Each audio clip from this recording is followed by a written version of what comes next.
Buenos días. Vamos a dar inicio a la clase programada que corresponde a lo que son las lesiones elementales. Para lo cual, permítanme compartir la pantalla.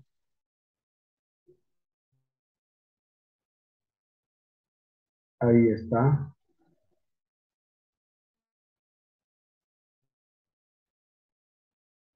Este tema en realidad ya corresponde a lo que son las lesiones en el tejido blando de la cavidad oral. Ya está dividido en dos partes, que son las lesiones elementales primitivas y las lesiones secundarias de la mucosa bucal. Eso va a ser en la segunda parte con el doctor Mendoza, creo, si no me equivoco. Conmigo vamos a hacer la primera parte, ¿ya? Entonces, sugiero toda su atención. Vamos a dar inicio definiendo lo que son las lesiones elementales de la mucosa bucal. Son manifestaciones objetivas, o sea, que nosotros podemos verlo, ¿no es cierto? A eso se refiere con objetiva, que evidencian procesos patológicos, que nos está diciendo que hay algo ahí. No podemos obviarlo cuando vemos, como estamos viendo en la imagen, una úlcera, una afta, ¿no es cierto? No podemos obviarlo. Esta es una lesión elemental primaria. Ahorita vamos a hacer la diferencia entre primaria y secundaria, ¿ya? Entonces está evidenciando la presencia de un proceso patológico que afecta a la mucosa. No deben ser consideradas como si fuera una cosa aislada, ¿no? Decir, no, eso no es nada, y dejarlo así. No. Está diciéndonos que puede estar relacionado con fenómenos locales, sistémicos, ¿no? Entonces tenemos que tomarle la atención necesaria. Sino como manifestaciones localizadas de enfermedad. ¿Ya? Puede ser que haya una enfermedad local o que haya una enfermedad sistémica. A eso se refiere, ¿no? Y aquí estamos viendo, les decía, una afta, una úlcera. ¿Cuál es la característica clínica? Miren, tiene un centro blanco, pero lo característico de una úlcera es que el halo de la afta, ¿ya? Es rojizo. Se nota, ¿verdad? Aquí igual, ¿ya? Entonces, esa es la diferencia, perdón, esa es la característica principal de una úlcera, ¿ya? De una úlcera o de una A.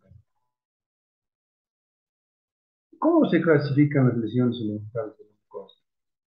En primitivas, lesiones primitivas o primarias, lesiones secundarias. ¿Cuál es la diferencia? Las lesiones primitivas, ya, o primarias, son aquellas lesiones que aparecen directamente sobre la mucosa sana. Un ejemplo clásico es una vesícula, es una ampolla, una pústula, pero que aparece directamente en la mucosa. Y no es así como la lesión secundaria, ¿ya? Viene de una lesión primaria. Es cuando aparece sobre otra lesión, ¿ya? Previa o después de una lesión anterior. Ejemplo claro es la erosión o expulseración. ¿Qué es una erosión? Una erosión es una lesión secundaria que cuando la lesión primaria, la ampolla, aquí está, esta ampolla, fíjense, ¿no?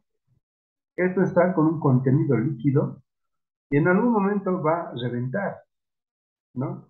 Y va a hacer un derrame de líquido y eso se llama erosión, ha erosionado la ampolla.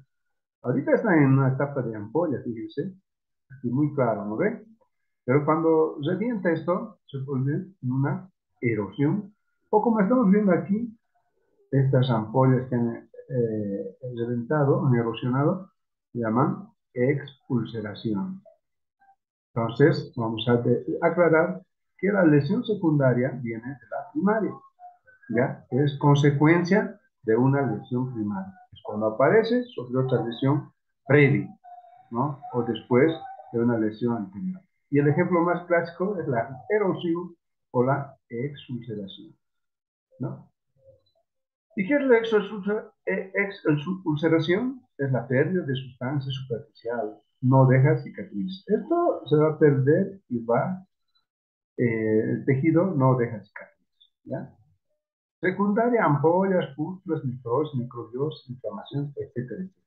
Tiene que ser, para que sea una lesión secundaria, tiene que ser una lesión previa a otra lesión, a una lesión primaria, ¿ya? Entonces, ahorita vamos a ver qué son las ampollas, qué son las pústulas.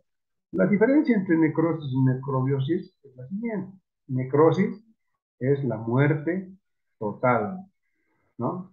Sin participación bacteriana, es súbita, es rápida. Eso es la necrosis del tejido. En cambio, la necrobiosis también es la muerte celular, pero es de manera parcial, es lenta, es con participación bacteriana, ¿ya? Entonces, hay células vivas y hay células muertas. En cambio, que aquí en la necrosis total, el tejido se muere totalmente, ¿no? Aquí, un ejemplo clásico, por ejemplo, en una gingivitis, ¿no? Entonces, esa es la diferencia entre necrosis y necrobiosis. La primera manifestación de las lesiones primitivas es la mancha, ¿ya? Aquí estamos viendo en la imagen, ¿qué es una mancha? Es un cambio, es todo cambio de coloración de la mucosa que no hace relieve.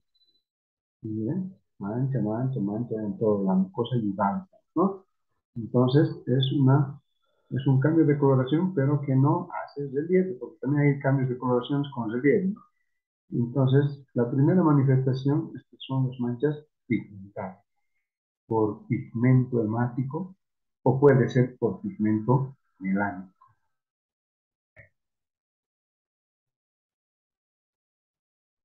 Ahora, ¿cuáles son los elementos que intervienen en la coloración de la mucosa? Para que sucedan estos cambios de coloración en la mucosa, intervienen tres elementos o tres factores que son el pigmento hemático, el pigmento melánico, la constitución histológica del epitelio. Miren qué importante, ¿no? La constitución histológica del epitelio, cómo se daña el epitelio, ¿no? Las capas más superficiales de la mucosa, cómo pueden cambiar también al dañarse las células superficiales del epitelio, cómo puede cambiar el color en la mucosa, ¿ya?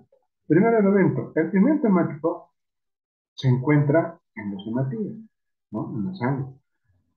Cuando hay más hematíes, como en los eritemas, hay una vasodilatación, ¿ya? Miren, un labio totalmente inflamado, ¿no? Con cambios de coloración, ¿no? Con diferentes tonalidades, y hay varios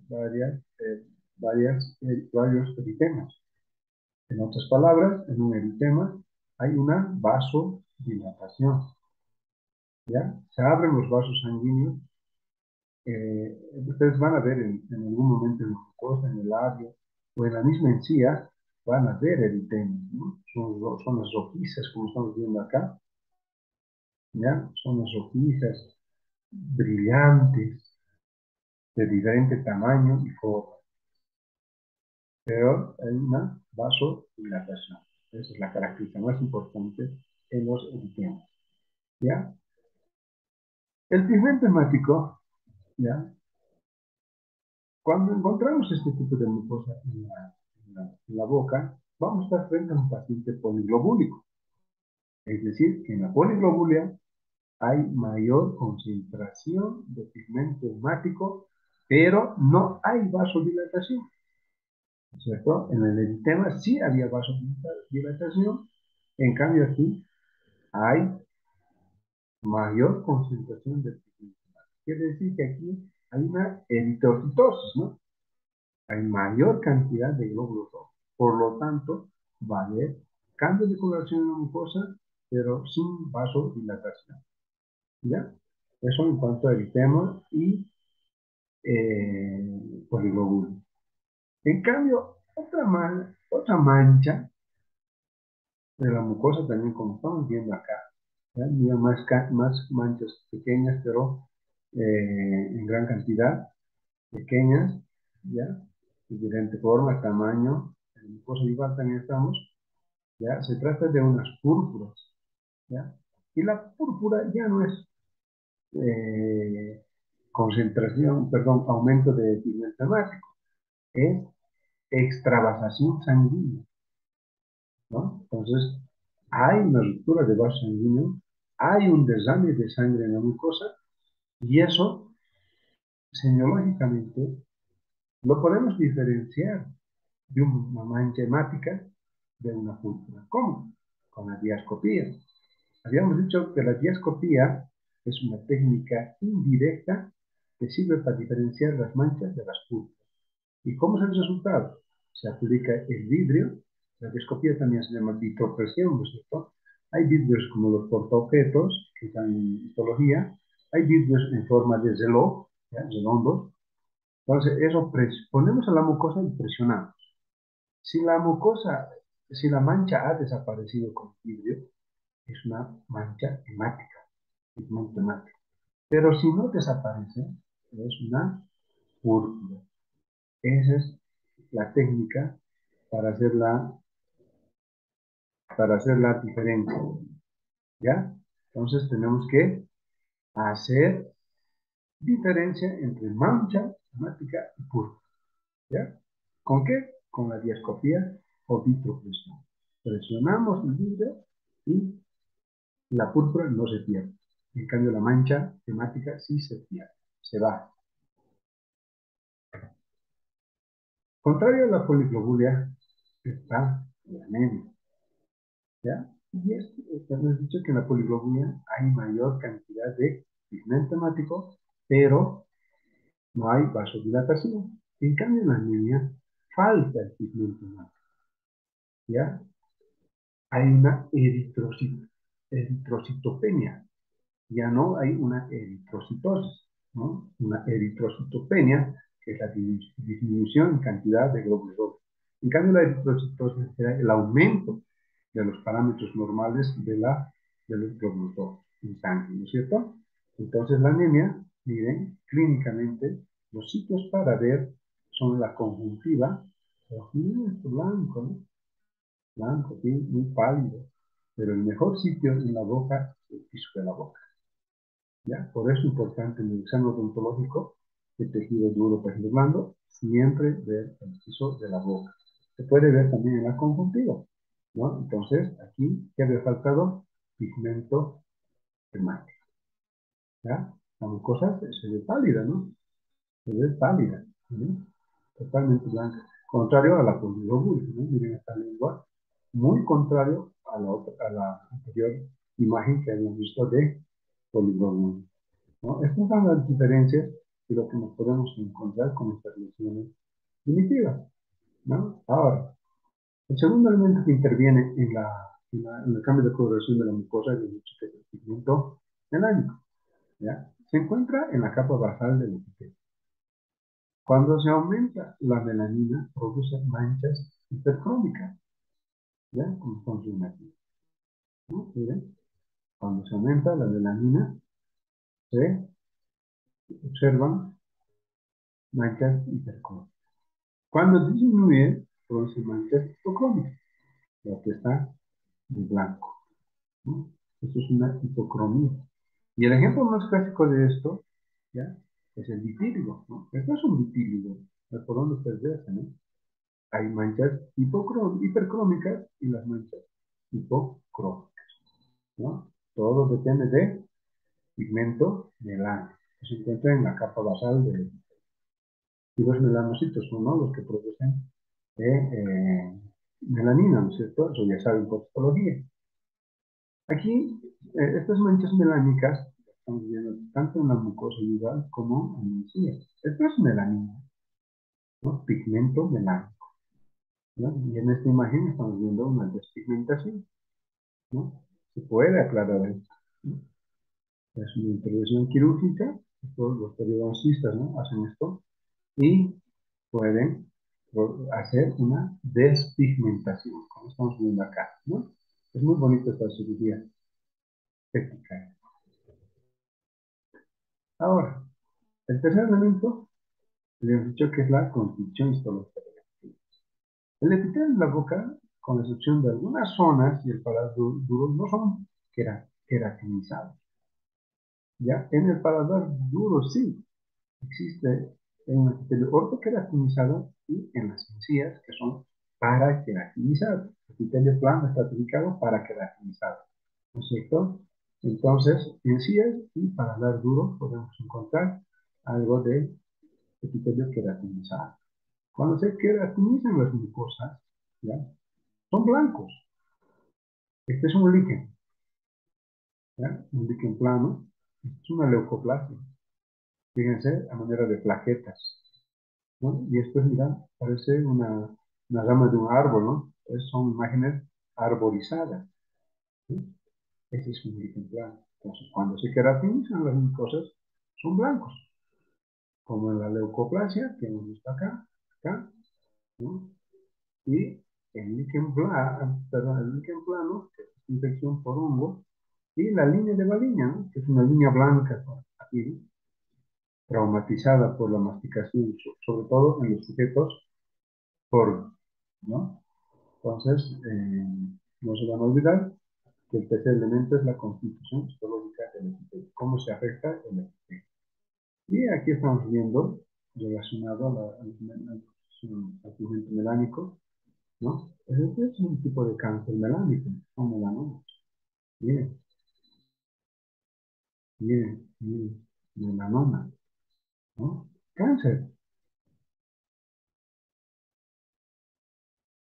Podría haber sido, ¿no? Que empiece de un nevo, de un lunar, ¿no? Estos son nevos melanocíticos, ¿ya? Pueden ser precursores de un melanoma, ¿no? Entonces, miren, de este punto puede convertirse en un cáncer, ¿no es cierto? Entonces, hay que tener mucho cuidado cuando hacemos el examen odontológico y no decir no es nada. No, eso es una manchita cualquiera y no es nada. Y a veces se presenta en la base de la lengua, aquí estamos viendo el fondo de la mucosa. Por eso es bien importante analizar el tejido blando de la mucosa, ¿no? A veces nos dedicamos al diente y nos olvidamos del entorno de la cavidad oral. Pues todo tenemos que, y no tenemos que decir, ah, no es nada, esa mancha se va a perder. No es así, ¿no?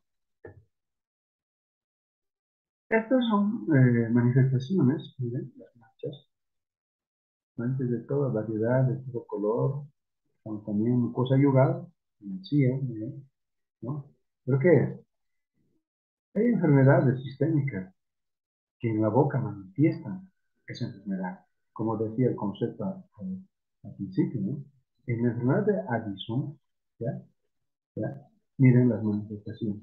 Clínicamente puede ver tanta mancha de variados tamaños, ¿no? Son marrones, manchas marrones, y que podemos decir, sospechamos de una enfermedad de Addison. ¿Y qué es la enfermedad de Addison?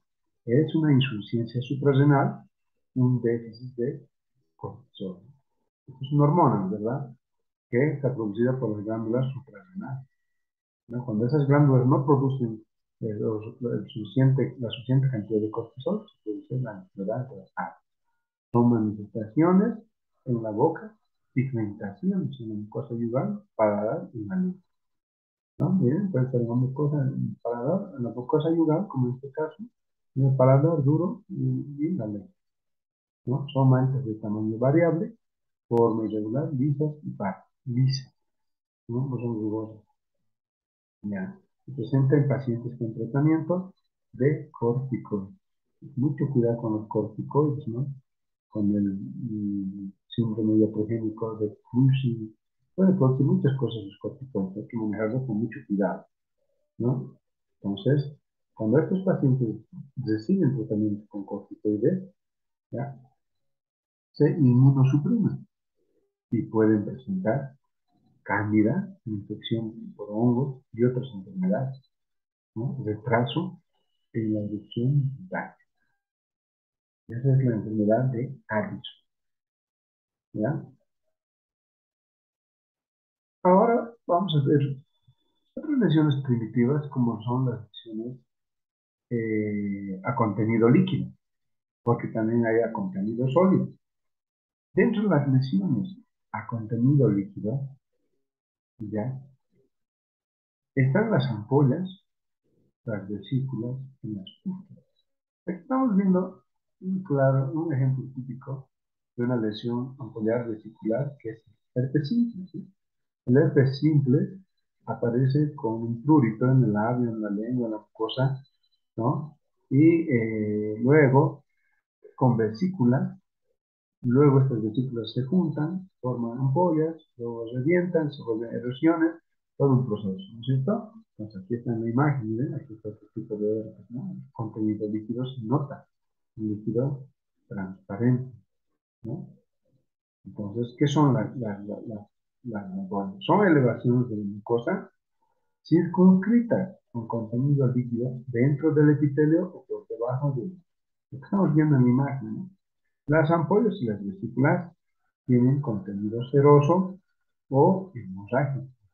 Puede que tenga también sangre o puede que tenga, ¿no?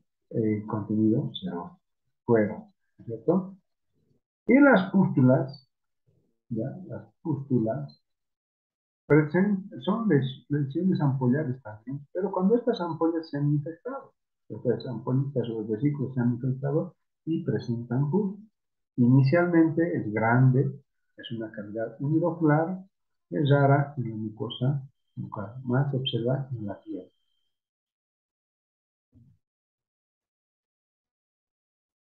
Seguimos con lo que es las lesiones ampollar.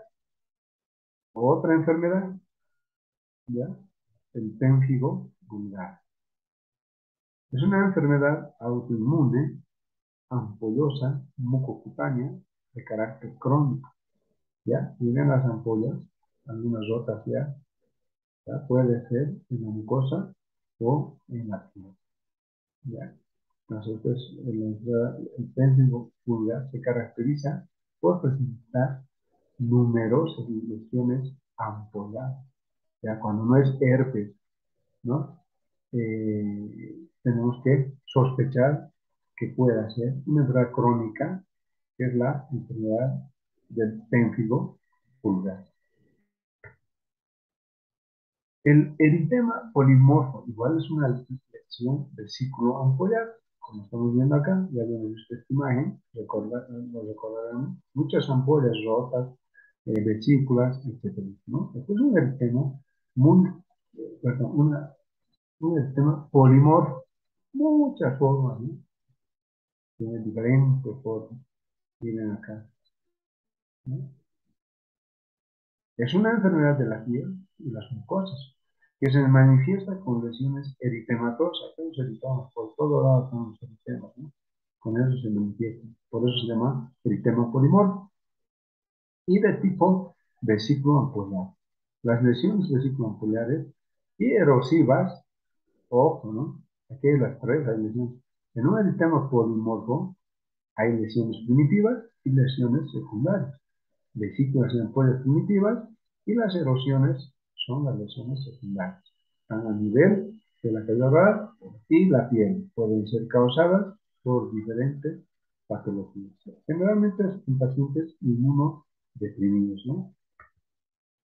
Y aquí, esta imagen, mírenlo, es una imagen típica de pústula. ¿No? Es una ampolla, ¿no? Pero infectada, ¿no? Esto es una pústula. Esto es una pústula. Esto es el ejemplo clásico de, en algún momento, de las enfermedades eruptivas, en la niñez, en la adolescencia, lo hemos pasado, ¿no? Esto es lo que es la varicela. La varicela es un ejemplo típico de lesiones pustulosas.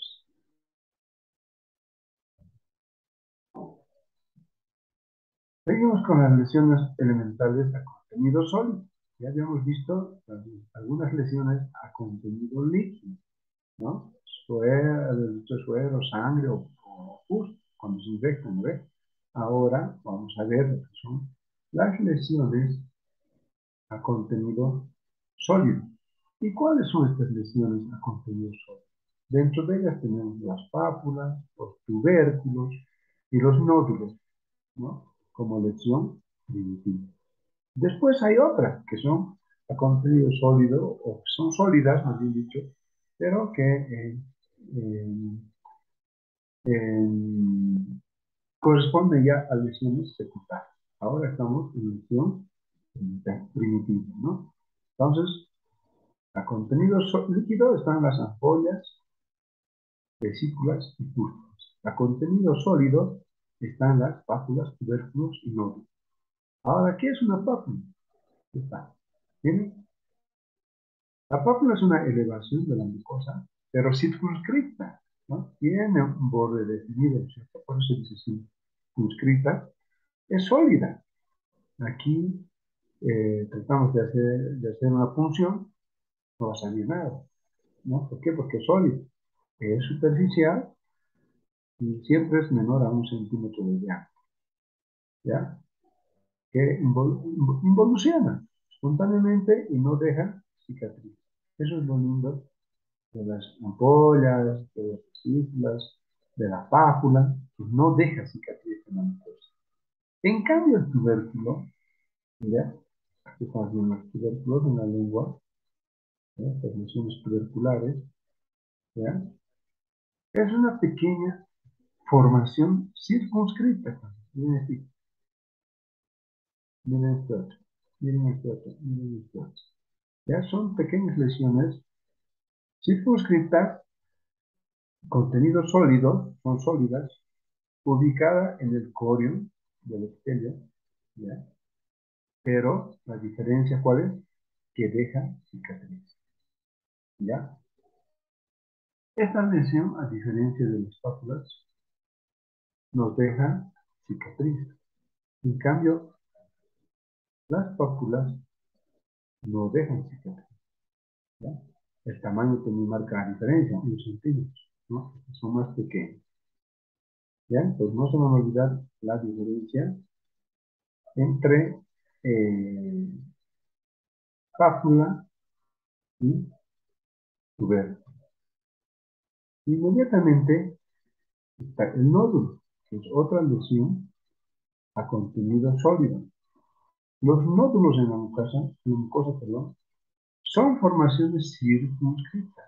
Imagínense, los tres son, ¿no? Lesiones circunscritas. Miren, esta palabra está aquí, esta palabra está acá, esta palabra circunscrita, ¿no? El nódulo es submucoso, ¿ya? El tubérculo estaba en el corio epitelial, ¿no es cierto? Un ejemplo característico de estos nódulos, ¿ya? Este es un nódulo, este es un nódulo, ¿ya? Es una lengua de un paciente sifilítico, ¿no? Esto es un goma, ¿ya? Es un nódulo subagudo. El goma es un nódulo subagudo, ¿ya? Así como ven, parecía que está inflado, ¿no? Eso se presenta en los pacientes con sífilis, ¿no? ¿Qué es la sífilis? Es una infección, una enfermedad de infección de transmisión sexual, ¿no? Causada por el treponema, perdón, vagino.